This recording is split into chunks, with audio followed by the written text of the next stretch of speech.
Hello everybody and welcome. Thank you very much for coming along to see me. I'm Stephen Lowe from BBC Radio Lancashire and you're coming to listen to what is one of my talks. This is Ramblings of a Radio Forester, where we're going to hopefully sow a few seeds about how my career has changed, about a plethora of jobs that are out there, and also I'll talk to you a little bit today about my mental health and how I score myself out of 20 each and every day, and the kind of tips and tricks that I do to improve when I get onto low numbers. So I'm from Accrington, a town not really famous for forestry, from a terraced house that my mum still lives in Accrington.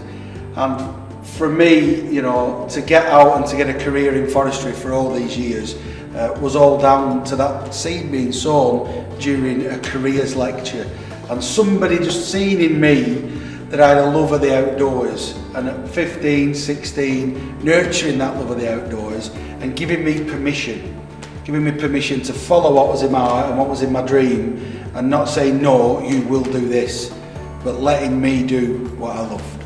So I was finally persuaded to enter something into the Great Accrington Show by my very good friend Sheila Robinson, and I was petrified, I genuinely was, and I couldn't think of anything, and there's all this list, you can have the best cake, you can enter a prize bullock, and then it came to me in a flash, Piccadilly. I absolutely love Piccadilly, and all through my YTS days I lived on Piccadilly and spam butties, I really did, and it was just the food from the gods for me. So I said to her, Sheila, what about Piccadilly? Could I enter Piccadilly? And she said, oh, there's no category for Piccadilly. I thought, yes, I must win if there's no category. And then I thought, I'm going to hedge my bets here a little bit, and I'm going to cheat. I know, I don't look like the kind of person who would cheat. You've known me for half an hour or so now, you recognise the cut of my jib. But I'm ashamed to say that yes, I did cheat. And how did I cheat? No, I didn't buy it from M&S. I went on the WI website. And on that website I found the perfect recipe for Piccadilly. Have you ever been up to Gresgar Fall? So this is the most beautiful garden in Lancashire, bar none. This garden has been designed by Lady Arabella Lennox Boyd. It is absolutely stunning. It is just stunning.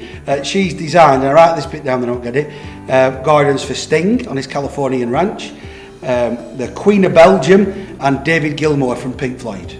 She knows what she's doing. Italian by birth, Lancashire by design, and just that flair, stunning. If you get a chance up near Halton to go up for, they have weekend open days, Grescar Fall. She did that, I did that. I thought, you know what, I fancy a pond at home, let's have a do. The biggest mistake was not digging it with a spade, borrowing a mate's digger. Because with a spade, there's no way it would have been that big. There's no way. And I go, I love the way the dog's looking at us as if to say, idiots. You're shaking your head just like Mrs. Lowe did. Yeah, Mrs. She was thinking about you, and actually, she came home before I put the liner in the water, and she came in and she said, looks a bit big that. I went, no, it's like deceiving, love. It's deceiving. When we put water in, it'll look a lot smaller.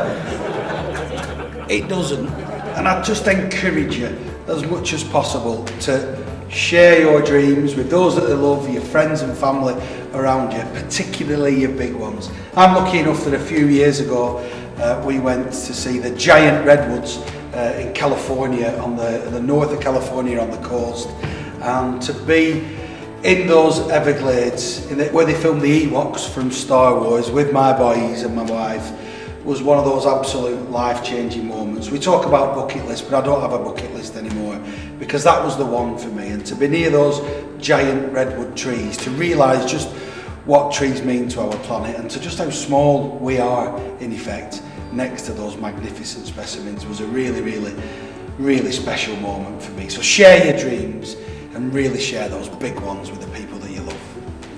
Thank you very much everybody for coming to see me today and giving up your valuable time.